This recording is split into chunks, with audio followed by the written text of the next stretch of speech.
Hello दोस्तों, नमस्कार। स्वागत है आप सभी का मेरे यूट्यूब चैनल जीएम विद संगम में। तो दोस्तों, कैसे हैं आप सभी लोग? आशा करता हूं सभी लोग अच्छे होंगे, ठीक ठाक होंगे।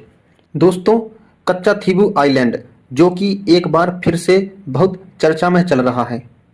दोस्तों, लोकसभा चुनाव से पहले कच्चा थीवू को लेकर के एक बार फिर से बवाल मच गया है।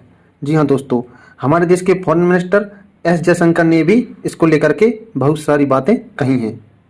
इसके अलावा दोस्तों, डॉक्टर एस जयशंकर ने 1974 में भारत और श्रीलंका के द्वारा किए गए मैरीटाइम समझौता के लेकर भी बात की है। तो दोस्तों, क्या है कच्चा तीबू आइलैंड की कहानी और इस समय ये क्यों इतना चर्चा में चल रहा है? चलिए आज के इस वीडियो में हम जानने की कोशिश करेंगे इसके बारे में। दोस्तों, कच्चा तीबू आइलैंड एक छोटा सा जमीन का टुकड़ा है जो कि भारत के दक्षिणी छोर और श्रीलंका के बीच स्थित है, लेकिन इसकी अहमियत बहुत ज़्यादा है। साल 1974 तक कच्छाथीवू भारत का हिस्सा था, लेकिन श्रीलंका भी इस आइलैंड पर अपना दावा करता रहा है। यह आइलैंड नेदुनतीवू जो कि श्रीलंका का पार्ट है और रामेश्वरम भारत के बीच स्थित है और पारंपरिक रूप से श्रीलंका के जो तमिल लोग हैं और तमिलनाडु इंडिया के जो मछुआरे हैं उनके द्वारा इस आइलैंड को इस्तेमाल किया जाता रहा है। साल 1974 में भारत सरकार और श्रीलंका सरकार के बीच में समझौता होने के बाद भारत सरकार ने कच्चा थीवू आइलैंड श्रीलंका को सौंप दिया था। 1974 में तत्कालीन प्रधानमंत्री इंदिरा गांधी जी ने श्रीलंका के राष्ट्रपति श्री मावो भंडार नायके के साथ एक संधि पर हस्ताक्षर किए और कच्छाथीवू श्रीलंका का हो गया।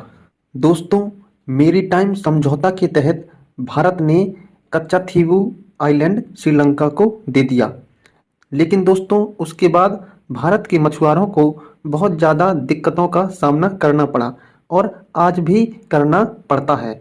जी हाँ दोस्तों, इसको लेकर के एस जयशंकर ने भी जानकारी देते हुए कहा है कि पिछले 20 साल में लगभग 6100 से ज़्यादा भारतीय मछुआरों को श्रीलंका द्वारा हिरासत में लिया गया है। वहीं 1175 नौकाओं को श्रीलंका ने जब्त किया है।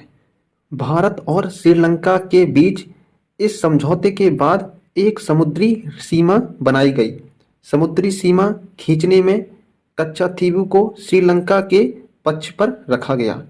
दोस्तों, उस समय भारत में कांग्रेस की सरकार थी।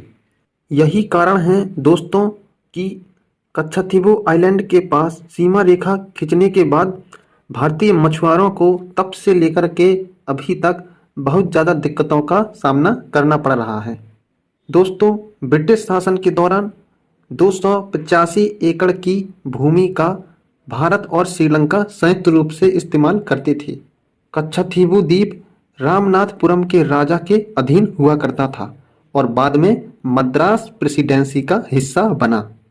1921 में भारत और श्रीलंका दोनों ने मछली पकड़ने के लिए इस भूमि पर अपना अपना दावा किया और विवाद अनसुलझा रहा। जब भारत आज़ाद हुआ तो भारत ने पहले के विवाद को सुलझाने के प्रयास किए। उसके बाद दोनों देशों के मछुआरे काफ़ी समय से बिना किसी विवाद के एक दूसरे के जल क्षेत्र में मछली पकड़ते रहे, लेकिन यह विवाद उस समय उठा, जैसा कि मैंने दोस्तों को बताया था, जब दोनों देशों ने 1974 से 76 के बीच में समुद्री सीमा समझौतों पर हस्ताक्षर किए। इस समझौते से भारत और श्रीलंका के बीच अंतर्राष्ट्रीय समुद्री सीमा निर्धारित हो गई। हालांकि उसके बाद भी ये विवाद कम नहीं हुए और इन विवादों को आज भी देखा जा सकता है। दोस्तों, प्रधानमंत्री नरेंद्र मोदी ने इसको लेकर कांग्रेस और डीएमके पर हमला बोला है और इसी के साथ इसको लेकर के सियासत तेज हो गई है और इसके बाद विदेश मंत्री एस जयशंकर ने भी इस मामले को लेकर प्रेस कॉन्फ्रेंस की है। तो दोस्तों, आपको क्या लगता है कि कैसे इस आइलैंड विवाद को सुलझाया जा सकता है या यहाँ पर शांति स्थापित की जा सकती है? अपनी राय कमेंट बॉक्स में ज़रूर दें। और दोस्तों ये भी बताएं कि क्या 1974 और 1976 में जो एग्रीमेंट साइन किए गए थे वो सही थे, या उसके वजह से ही आज हमारे देश के जो फिशरमैन हैं उनको दिक्कतों का सामना करना पड़ रहा है। तो दोस्तों बताइएगा ज़रूर। तो चलिए दोस्तों, मिलते हैं अन्य किसी वीडियो के साथ। तब तक के लिए स्वस्थ रहें, मस्त रहें। जय हिंद।